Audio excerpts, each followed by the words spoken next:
casa tomar um banho e vim correndo. Por esse motivo eu não cheguei no começo do culto, eu vou chegar no início.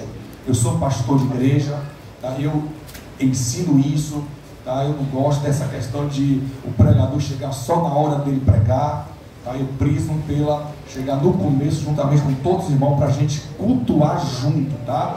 Mas vez por outra foge do nosso controle, né? As coisas há uns atrás. Então me perdoe e pela minha chegada aqui no tempo avançado.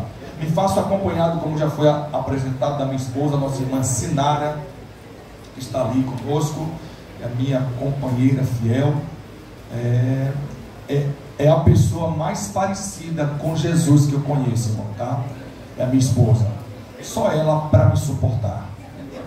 Só ela para me aguentar, né? Ela parece demais com Jesus, irmão. Demais mesmo. Pensa numa mulher crente, uma mulher, irmãos, amiga, mãe, companheira, esposa, né? Guerreira incansável na obra de Deus. Que Deus abençoe, meu amor, te amo, viu? Daniel, capítulo de número 12, versículo de número 13. Os que acharam, diga amém. Amém. Irmãos, eu estou com a minha Bíblia aqui, tá? No tablet, só com o meu breve rascunho, tá bom? Às vezes as pessoas censuram, mas todos não levam a Bíblia. Não, a minha Bíblia está aqui, eu não abro mão da Bíblia, tá?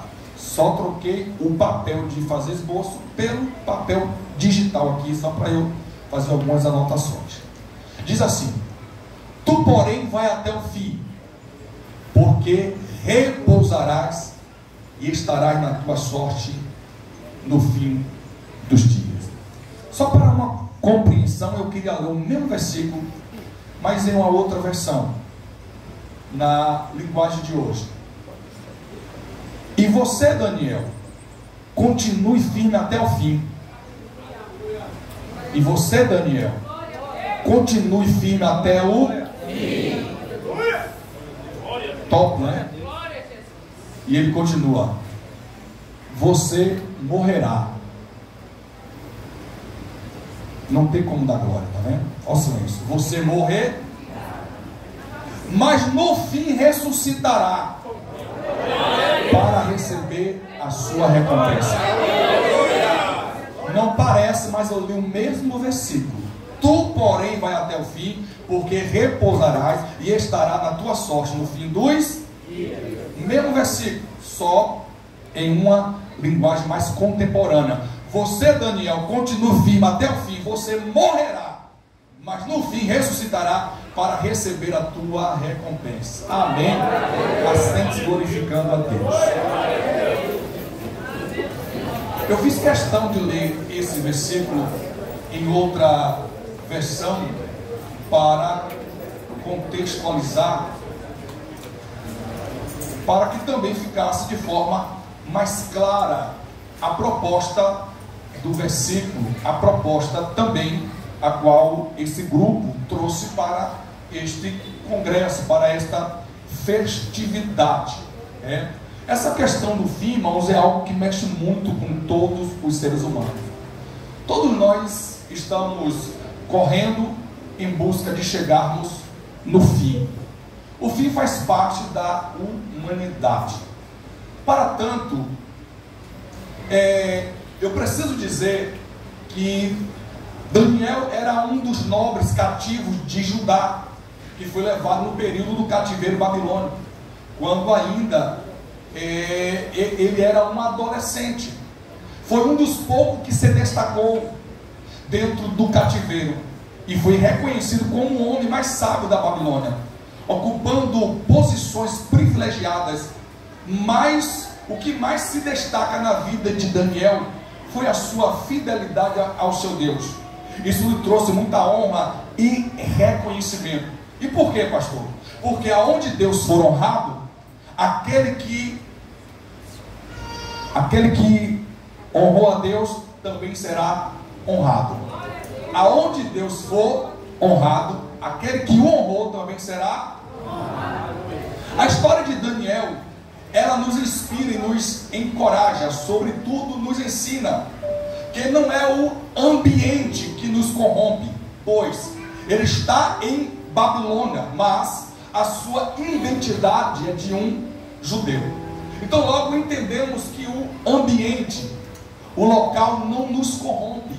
Se nós soubermos quem nós somos, se nós tivermos a capacidade de entender quem nós somos em Deus, não importa onde você vá, onde você esteja, você não será crente apenas na igreja, você será crente, você será servo de Deus em qualquer local, em qualquer lugar que você chegar. Assim era Daniel, pois ele está na Babilônia, mas a Babilônia não está nele. Eu vou dizer mais uma vez, ele está na Babilônia, mas a Babilônia não está nele. Ele está até longe do templo, mas não está longe de Deus. Porque o ambiente da Babilônia não vai roubar a essência de Daniel. Os manjares de Babilônia não vai atrair os olhos de Daniel. O vinho, as iguarias do rei não seduziu Daniel em nada. Por quê, pastor? Ele tem uma identidade, ele sabe quem é o seu Deus, e ele não negocia o seu relacionamento com Deus por nada que Babilônia lhe ofereça. E aqui precisamos entender que a nossa comunhão com Deus, a nossa vida com Deus, não podemos, sob hipótese alguma, negociar nada. Temos que estar convictos do Deus que nos chamou, do Deus que nós servimos, do Deus que nos escolheu para andar conosco. Daniel, dado ao seu relacionamento com Deus, desfrutou de várias experiências espirituais. Ele recebeu de Deus visões, sonhos, revelações e interpretações de sonhos e visões alheios, como de muitos reis de Babilônia. Isso lhe rendeu respeito, isso lhe rendeu admiração, cargo de confiança. Mas, paralelo a isso também, isso lhe rendeu muitas perseguições. Na mesma proporção que Daniel era usado por Deus, que ele tinha visões, que ele tinha revelações, interpretações, no mesmo tempo que ele era elogiado como homem de Deus, mas também ele era odiado. E aqui que nós precisamos ter maturidade suficiente para entender que nem sempre teremos aqueles que vai dizer Deus te abençoe. Nem sempre vamos ter todos ao nosso lado que digam olha, Deus seja louvado pela sua vida. Nem sempre teremos pessoas que vão dizer olha, Deus é contigo. Sempre nos depararemos com pessoas invejosas, com pessoas que não se contentam em ver o nosso progresso, com pessoas que não se satisfazem em ver nós crescermos e sermos gerados por Deus. Embora isso lhe rendeu respeito, admiração, cargo de confiança, mas também muitas perseguições, invejas, calúnias. Ao mesmo tempo que ele era, irmãos amados, ele era odiado, ele era respeitado, mas também insultado. Só que isso nunca mexeu com a fé de Daniel. Ele sempre permaneceu firme e inabalável, pedindo seja o nome do Senhor. Foram muitas as vezes que Deus ele revelou para Daniel os seus desígnios, os seus propósitos, como também deu a conhecer a Daniel as ações com a qual Deus iria punir e fazer justiça. Daniel constantemente ele era levado à presença dos reis de Babilônia para interpretar sonhos e visões que aqueles reis tinham. A vida de Daniel inspira a crente de todas as áreas e locais acerca da importância da oração. Porque não tem como você falar de oração e não vir à mente Daniel. Quem é na Bíblia que você conhece que ele orava 3 vezes ao dia? Quem na Bíblia você conhece? Esse homem, ainda nos dias atuais, ele influencia uma massa, uma geração, de alguém que mesmo sendo perseguido, de alguém mesmo sendo caluniado, de alguém mesmo mesmo sendo colocado contra a parede, para não se prostrar diante do Senhor, mesmo sob ameaça de morte, ele vai e permanece fazendo o que ele mais gostava de fazer, que era passar 3 vezes ao dia orando a Deus. Quem nunca tentou fazer, ou foi inspirado a fazer o jejum de Daniel? Quem nunca? Isso está em várias igrejas, campanha. Vamos fazer aqui o jejum de Daniel, os 21 dias da oração de Daniel. Aleluia. Pensa no homem, irmão, que quando Deus mostrava alguma coisa, ele ficava impaciente. Ele não queria apenas ter a visão, ele queria ter a interpretação do que viu. Ele não se satisfazia, irmãos, apenas em receber a profecia. Ele queria entender o porquê da profecia. Glória a Deus. Eu queria abrir um parênteses. Nós estamos aqui no meio de uma só família de pentecostais. Cremos piamente nos dons para os nossos dias. Só que precisamos entender que a profecia, ela traz consigo alguns caracteres, e entre elas é a convicção daquele que está recebendo a mensagem de Deus.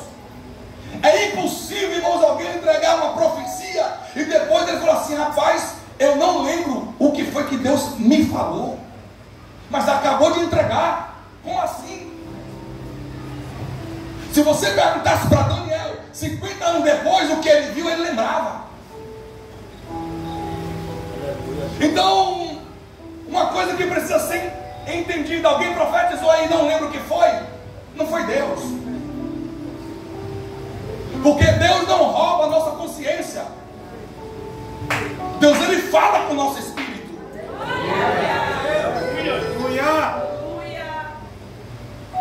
O que é que temos em Daniel, irmãos? Um homem que nos inspira a ser fiel a Deus, mesmo sendo lançado na cova de leões, mesmo sendo lançado contra a parede para não orar, ele permanece orando. Daniel, ele desfrutava de tamanha intimidade com Deus e de fidelidade, que isso lhe rendeu nos anais da história, irmãos, o reconhecimento. Sabe de quem? Sabe de quem? Dos lábios do próprio Deus. Você vai perceber, você vai encontrar, você vai ver na Bíblia Deus, ele falando de poucas pessoas. Poucas pessoas, irmãos, será, irmãos, honrado pelos próprios lábios de Deus. Deus falando, Deus tecendo comentário, Deus tecendo os seus elogios para homens. Vai ser poucos. Quem Deus vai falar? Deus vai dizer que Davi, ele é um homem segundo o seu coração. De quem Deus vai falar? Deus vai dizer que Moisés é o homem mais manso da terra. Deus vai dizer que Abraão é seu amigo. Deus vai dizer Daniel, homem muito amado. Deus vai dizer de Jó que na terra não havia ninguém semelhante a Jó, homem temente, íntegro. Poucos homens vai ter essa dádiva de Deus falar acerca do seu caráter. E Daniel vai ser um dos poucos. E eu me recordo que uma certa ocasião, isso está no livro do profeta Ezequiel, pois Deus estava advertindo a nação de Judá sobre a iminência do seu julgamento, sobre o castigo que Deus iria fazer sobre aquelas nações que se rebelassem contra ele. E Deus usa o profeta Ezequiel para proferir as seguintes palavras de juízo. Está no capítulo 14, versículo 12 ao versículo 14. Olha o que diz o texto: veio ainda a minha palavra do Senhor dizendo: filho do homem, quando uma terra pecar contra mim, gravemente se rebelando, então estenderei a mão contra ela e tornarei instável o sustento de pão, e enviarei contra ela fome, e arrancarei dela homens e animais. Versículo 14: ainda que estivesse no meio dela esses 3 homens: primeiro, Noé; segundo, Daniel; terceiro, Jó. Eles, pela sua justiça, livraria apenas sua alma, diz o Senhor Interessante que Deus aqui não fala que se Abraão tivesse, se Isaac, Jacó, Moisés,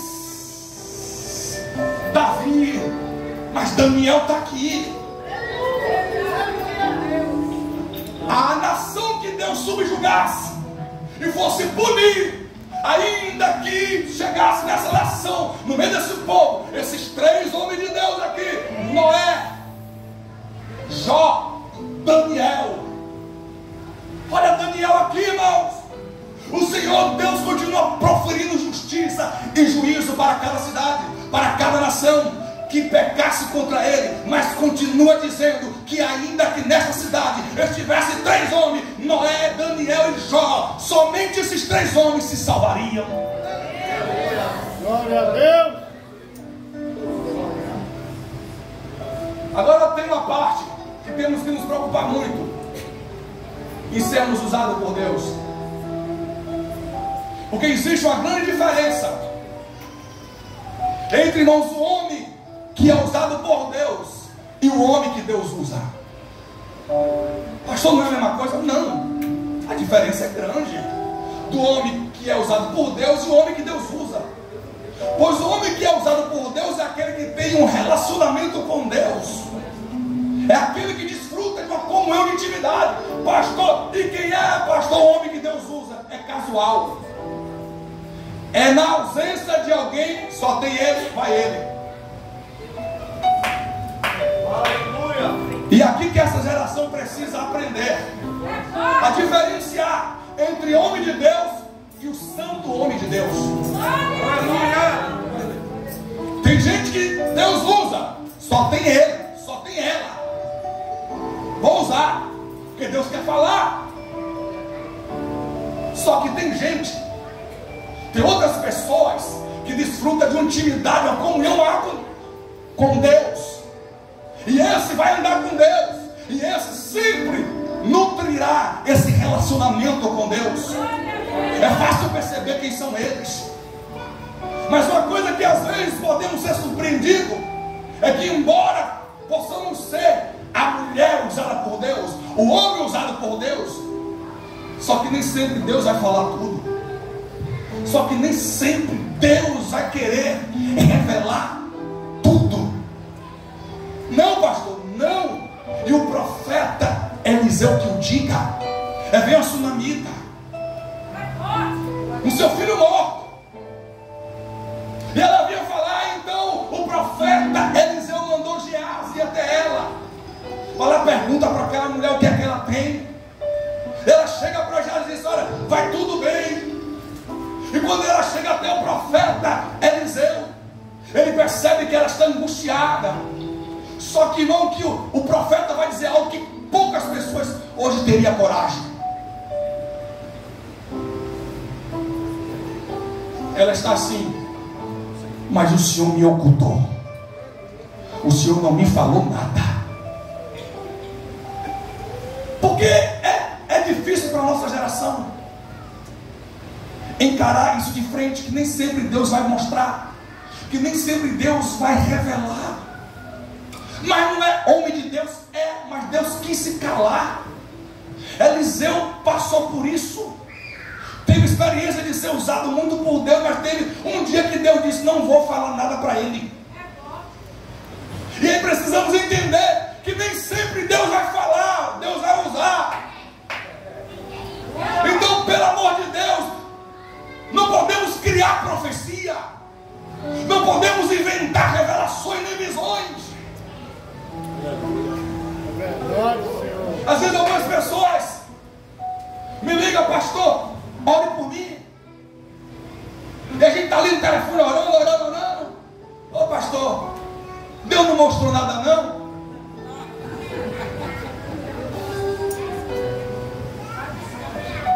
Só que poucos teriam caráter, dizer não. Mostrou, quase estava esquecendo, começa a inventar. Eu via uma sombra preta saindo. Irmãos, Eliseu, ele é homem resolvido.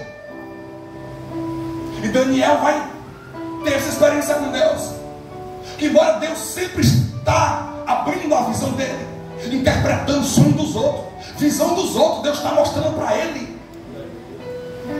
Só que vai chegar, irmãos, um dado momento que Daniel vai receber uma das maiores revelações, que isso é comparado, equiparado ao livro de Apocalipse. Está aqui no livro de Daniel, capítulo 12. Você vai ver que o que Daniel vê, o que Deus fala com ele, no capítulo 12, o próprio Jesus vai repetir em Mateus capítulo 24, acerca da grande tribulação, acerca do anticristo, para nós entendermos da seriedade da coisa. Só que embora Deus está mostrando o que iria acontecer no final dos tempos, só que Deus não abriu tudo para Daniel. E a palavra de Deus foi essa: fecha, sela o livro. É Deus dizendo: Daniel, tudo que eu tinha para te mostrar, eu já te mostrei. E é como que se Deus dissesse assim: dessa vez não vai ter mais oração de 21 dias.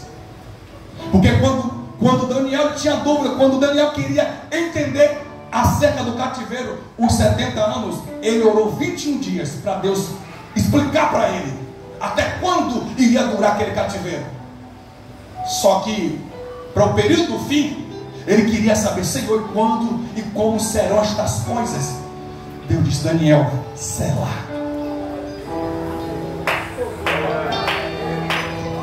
É Deus dizendo: só até aqui, Daniel.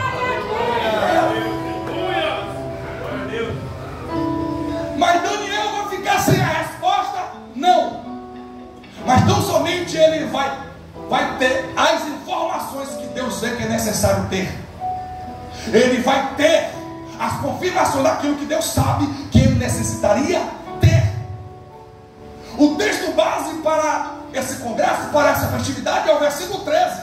Só que aonde é que está o contexto dessa passagem? Está no versículo 2 do mesmo capítulo, que diz: e muitos dos que dormem no pó da terra ressuscitarão, uns para a vida eterna e outros para a vergonha e desprezo eterno. O contexto está aqui no versículo 2. E aonde é que está, pastor Adriano? A chave hermenêutica para se interpretar isso aqui está no próprio capítulo, porque a base regra, irmãos, a regra básica da hermenêutica é que a Bíblia interpreta a própria Bíblia. E aonde é que está aqui, pastor, a chave para isso aqui? É quando Deus disse para ele, está aqui no versículo 5: e eu, Daniel, eu olhei, e eis que estavam outros dois à destra da banda do rio, e tinha outro da banda e da beira do rio, e ele disse ao homem vestido de linho que estava sobre as águas do rio: que tempo haverá até o fim das maravilhas? E ouvi o vestido de linho que estava sobre as águas do rio, quando levantou a sua mão direita e a sua mão esquerda ao céu, e jurou por aquele que vivia eternamente, que depois de um tempo, e de tempos, e metade de tempo, e quando tiver acabado de destruir o poder do povo santo, todas essas coisas se cumprirão. Só que tem uma coisa, Daniel: muitos correrão de um lado para o outro. E olha o que Deus vai dizer: eu pois ouvi, mas não entendi, por isso que eu disse: Senhor meu, qual será o fim dessas coisas? Versículo 9, ele disse: vai, Daniel, porque estas palavras estão fechadas e seladas até o tempo do fim. E agora, o que é que Daniel faz? Cheio de indagações, dúvidas acerca do fim. E queiram saber que o Daniel do capítulo 12 já não é mais um adolescente. Ele já está beirando quase os seus 80 anos. Existe a diferença do Daniel do capítulo 1 para o Daniel do capítulo 12. E o que é que Deus vai dizer no versículo 10? Muitos serão purificados e embranquecidos e provados, mas os ímpios procederão impiamente, e nenhum dos ímpios entenderá, mas os sábios entenderão.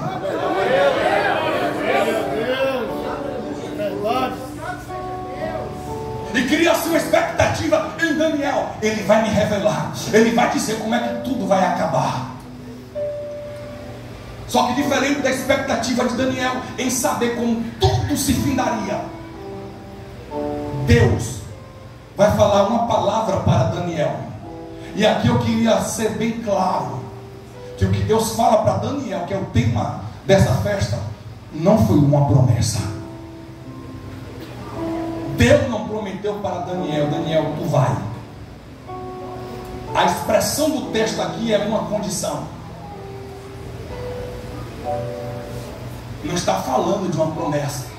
É por isso que eu fiz questão em ler em outra versão. O que Deus está dizendo é: Daniel, tu, olha o que diz o texto. Você, Daniel, continue firme até o fim.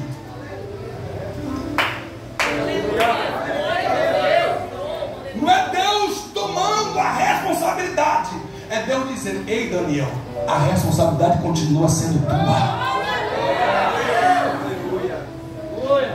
Permanecer até o fim. Não é, irmãos, uma obra do Espírito Santo.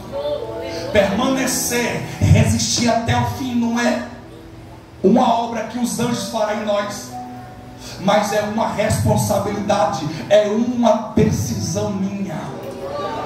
Paulo vai entender isso muito bem, meu pastor Pereira, quando ele diz, olha o que Paulo vai dizer: uma coisa eu faço, é que me esquecendo das coisas que para trás ficam, eu sigo para o alvo, esperando o prêmio da soberana vocação de Deus. O que é que Paulo está dizendo? Uma coisa eu, não é o Espírito Santo que vai fazer em Paulo, não é Miguel, não é os anjos, não é Gabriel. Paulo disse: o que Deus tem para fazer, ele faz, mas o que é para eu fazer. E olha Paulo assumindo a identidade: uma coisa eu faço. O que é que tu faz, Paulo? Eu vou me esquecendo das coisas que estão ficando para trás. Quem me caluniou, quem falou mal de mim, quem me perseguiu, está ficando para trás, está ficando para trás. Paulo, tu não vai parar não. Eu não tenho tempo para parar, para dar ouvido para essas coisas. Paulo, tu não vai desviar, não desviar. Eu faço diferente. Eu vou deixando tudo para trás e vou seguindo em frente. Para onde, Paulo? Para onde? Eu tenho alvo, eu tenho alvo, eu tenho alvo, eu tenho alvo, eu tenho alvo. Uma coisa eu. Por gentileza, pega na mão desse crente do lado. Aperta a mão dele forte e diga assim: é você. É você que tem que fazer. É você que tem que fazer. Não é o anjo, não é o querubim, não é o serafim. É você, é você. A decisão é tua. Você vai parar ou vai continuar? Você vai prosseguir ou vai voltar atrás? Paulo diz: eu não paro, eu não paro. Uma coisa eu faço, eu vou me esquecendo das coisas que ficam para trás. Deus me trouxe aqui nesta noite para dizer: é dia de sepultar os mortos. Provoca o teu vizinho do lado, diga para ele: sepulte o morto. Chega de viver do passado. Chega de viver das coisas que só te fez mal. Você não está tendo vida por causa disso. Você não está tendo paz. Ei, você foi confiar em quem não devia. Você abriu teu coração para quem não era para abrir, mas já foi. Deixa isso para trás.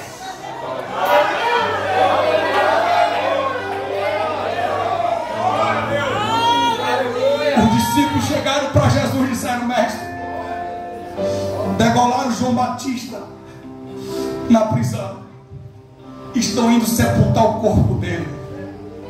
Jesus, como homem, ele se retira no meio de todo mundo e se isola. Ele é homem, é ser humano. Ele está lá, longe de todo mundo, triste com a morte do seu primo. Só que uma multidão está procurando: cadê ele? Cadê ele? Cadê ele? Aonde é que ele está? Onde é que ele está? Quando a multidão encontra ele, E a Bíblia diz: ele teve compaixão. Aleluia. Imagine aquele que estava precisando ser curado, agora tem que curar.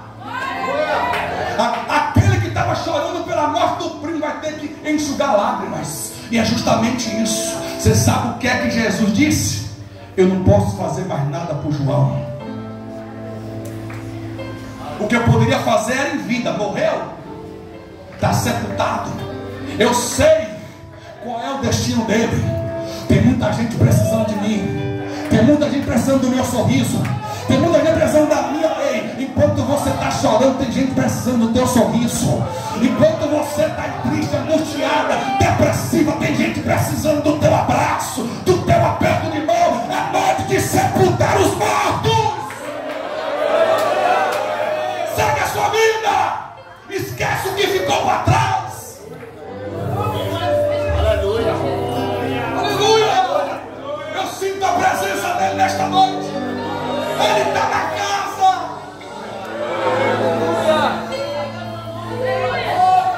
Deus não prometeu para Daniel. Ei, Daniel, não pare não. Vá até o fim. Aí Deus vai falar, irmãos, algo para Daniel, que isso é todo divisor de água do Evangelho. Porque cá para nós, quem quer ter seguidores, quem quer ter pessoas do seu lado, que vai fazer uma promessa dessa? Quando Jesus chamou os seus discípulos, ele não chamou ninguém para ser rico nem ser famoso. Ele não chamou ninguém para ser próspero. A primeira coisa que Jesus ele nos chamou foi para morrer. O convite do Evangelho não é para ser rico nem famoso. O convite do Evangelho é para morrer. Sabe qual foram as últimas instruções que Jesus deu para o discípulo lá no monte, ele subindo? E ser-me-ães minhas testemunhas em Jerusalém, na Judéia, em Samaria e até os confins da terra. Quando você ouve ao ler esse texto, logo entendemos, Jesus está dizendo que eles vão pregar. Vocês serão minhas testemunhas. A gente entende o que? Jesus está dizendo, você vai ser meu pregador, meu profeta. Só que a palavra minhas testemunhas, a palavra testemunha no grego é martírio, ou mastigo, que significa mártir. O que Jesus está dizendo é, vocês serão meus mártires. O que Jesus está dizendo para aqueles homens é, vocês vão morrer por mim. Quem quer crescer em quantidade, que vai fazer um convite desse. É por isso, irmãos, que o verdadeiro Evangelho nunca teria essa frase, pare de sofrer, nunca. O verdadeiro Evangelho não. O verdadeiro Evangelho é, eu sei estar triste, eu sei estar atribulado, eu aprendi a perder, eu aprendi a me contentar com tudo. A palavra tudo posso naquele que me fortalece não dá, irmãos, a ideia de um crente poder ter tudo o que quer, porque isso, irmãos, é uma utopia. A pergunta que eu faria, quem aqui tem tudo o que quer ou que queria? Então, posso todas as coisas, não é de poder de obter o que eu quero, é poder suportar. Isso, meu pastor, que é o verdadeiro Evangelho. É Evangelho, nem sempre é ganhar, às vezes é perder. E o que é que Deus está falando para Daniel? Daniel, continue e vá até o, porque não iria adiantar nada você rejeitar o vinho, os manjares, não iria adiantar nada você continuar orando 3 vezes, ser lançado na cova e continuar fiel, e depois parar e não ir até o fim. Não, continue e vá até o fim. A promessa vem agora, e a promessa é: você morrerá.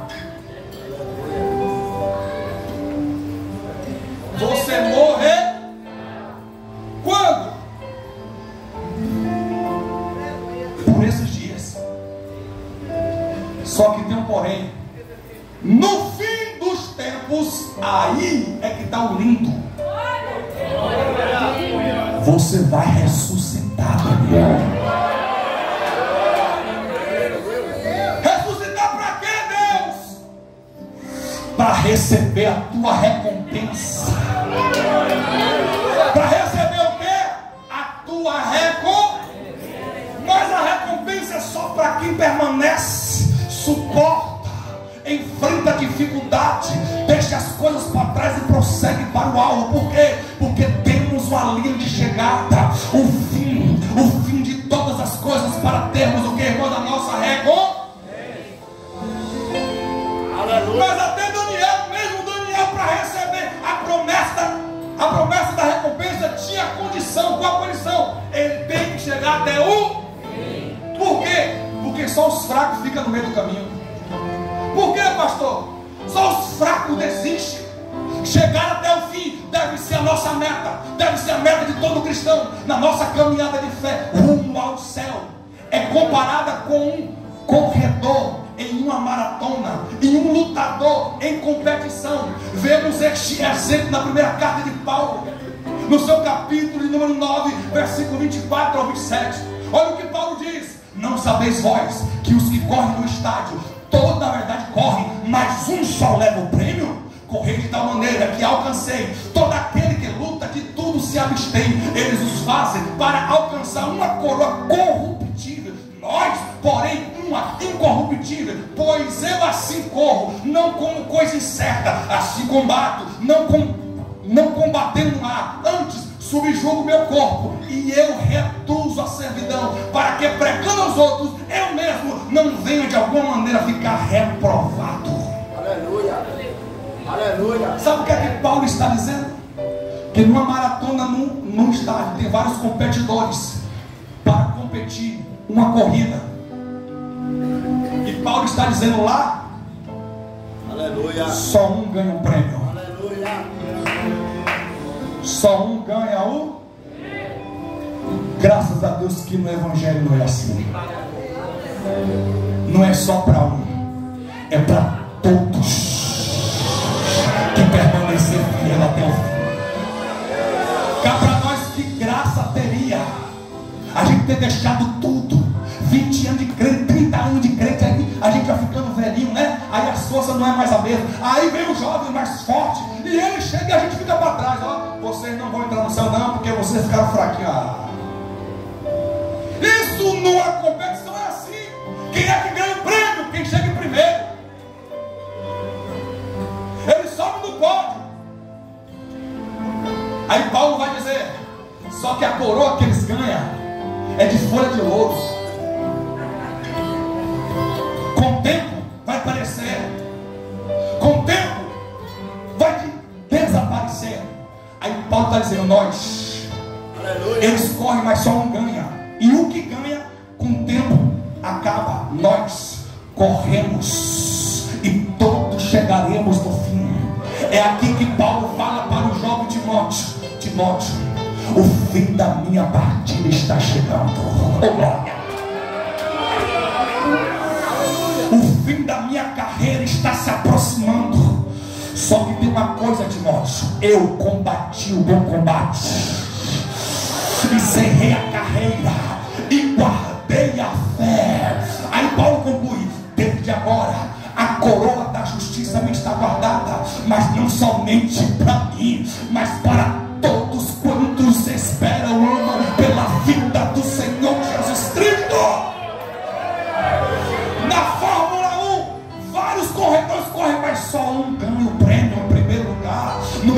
ministério, não. Todos estão correndo pelo mesmo objetivo. Qual é? Chegar no céu, aleluia. E todos fracos, cansados, desanimados, abatidos, todos chegaremos lá e receberemos a coroa da vitória.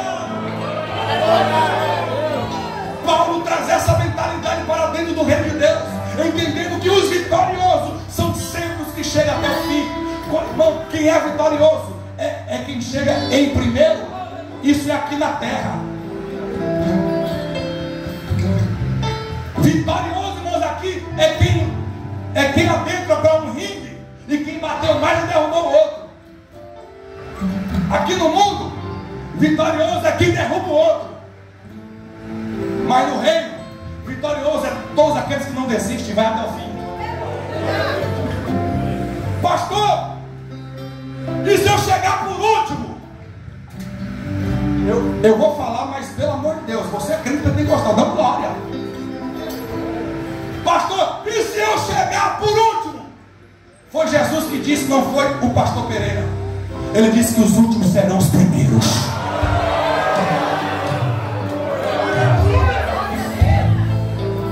Cansar todo mundo cansa, desanimar todo mundo desanima. Agora você está proibida de parar. Não, vou dizer mais uma vez: cansar todo mundo cansa, meu pastor, na verdade. Desanimar, quem um dia não ficou desanimado? Agora o que nós não podemos é parar. Pega na mão desse crente aí, fala para ele: você está proibido de parar, você está proibido de desistir. Fala para ele: o que depender de mim você vai chegar até o fim. O que depender de mim você vai chegar até o fim. O que dá palavra, calada, cheia, bacana, mãe,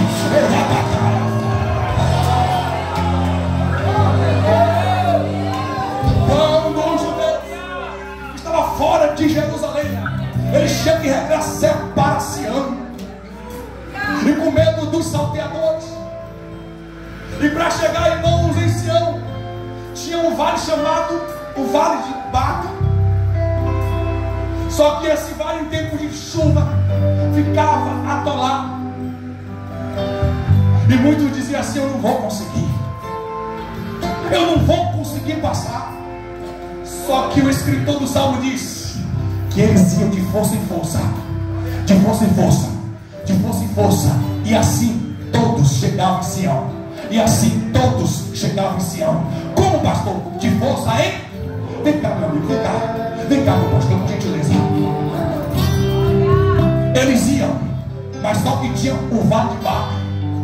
E quando eles iam andando, os pés atolavam, dificultava. Só que no meio desse trajeto, alguém dizia: eu vou parar, eu não aguento. Mas alguém dizia: você não vai parar não, bora, vai. Mas está difícil, você não para não.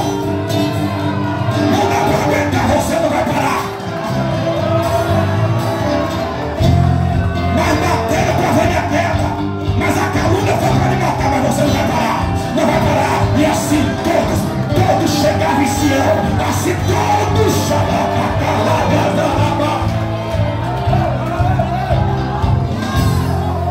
Eu tenho 2 minutos para concluir agora. Todas as recompensas prometidas, grave isso aqui, todas as recompensas prometidas aos irmãos das 7 igrejas da Ásia Menor em Apocalipse estavam destinadas para os vencedores. E quem é vencedor? É quem ora mais? Não. Quem são os vencedores? É quem mais conhece a Bíblia? Quem são os vencedores? É quem prega melhor? Quem são os vencedores? É quem toca mais bonito, quem canta? Os vencedores é todo aquele que não desiste. Então, porém, vem até o fim. Eu vou pegar essa frase e vou colocar apenas uma interrogação no final. E tu, porém, vai até o fim? Tu vai? Não, mas o diabo, ele acredita que você não vai. O diabo, ele já, irmãos, apostou todas as fichas que vai te parar, que você não vai conseguir. Aí eu te pergunto: tu, porém, vai até o fim? Só quem vai, levante a mão. Só quem vai conseguir. Só só quem vai permanecer, só quem vai continuar. Eu vou te dar 5 segundos para você rajar. É meia dúzia de línguas estranhas, ser renovado com o Espírito Santo.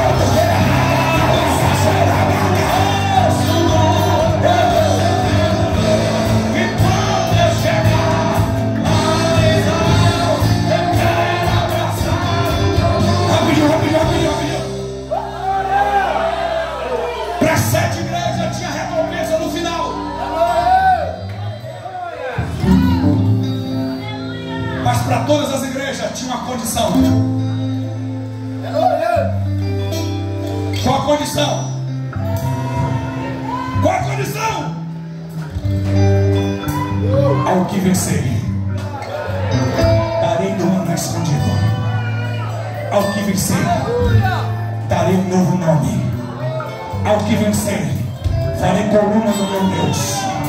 Ao que vencer, se assentará comigo no trono, assim como eu me assentei com meu Pai. Ao que vencer, darei do fruto da árvore da vida. Ao que vencer, calabacandarai.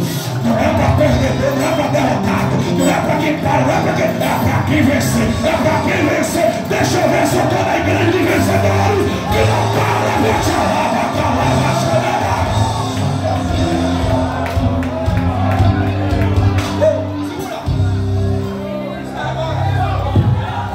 Paulo,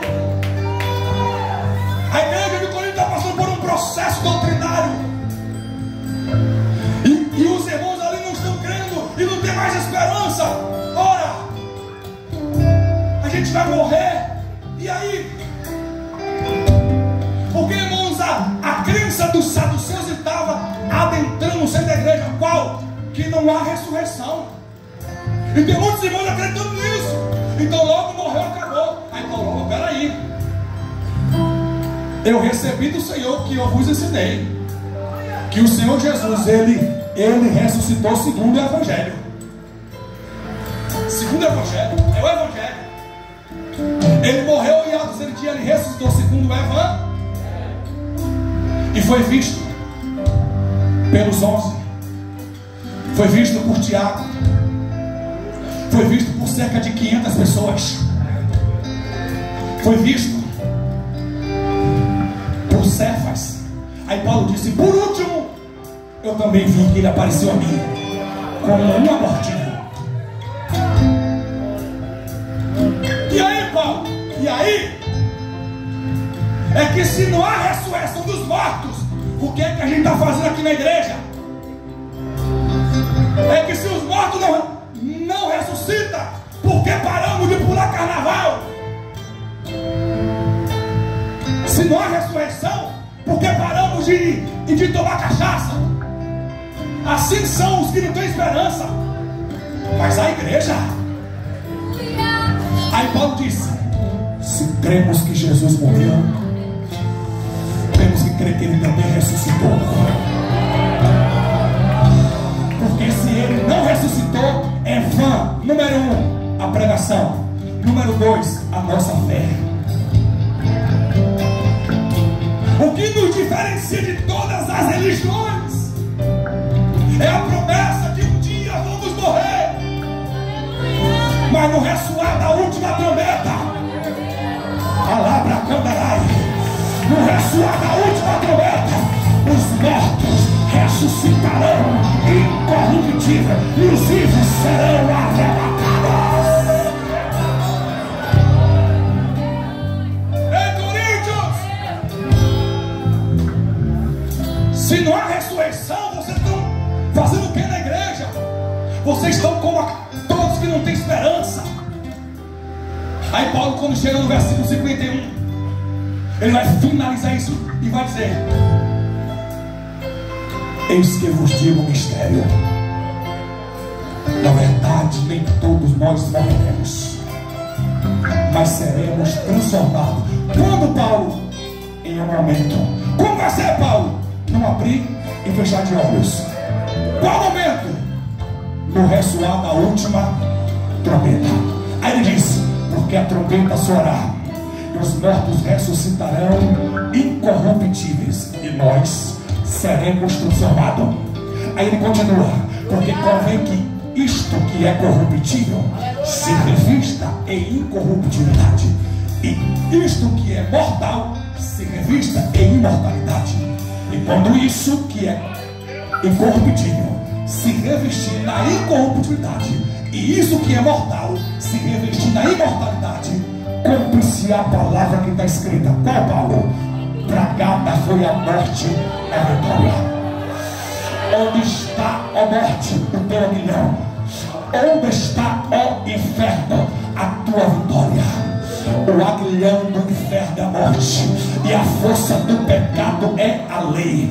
Aí ele diz: mas graças a Deus, não é que me dá, que nos dará a vitória. Por quem? Por intermédio do nosso Senhor e Salvador Jesus Cristo. Para quem, pastor? Para quem vai até o fim, para quem permanecer até o fim, para quem? Cadê aqueles que não vão desistir? Você vai, levante a mão, toca a mão do meu rei e diga: você não vai parar.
Que a presença de Deus deu glória. Quantos ouviu a voz de Deus deu glória? Maravilha, né? Que maravilha. Deus abençoe a sua vida, seu pastor Adriano. Deus abençoe a sua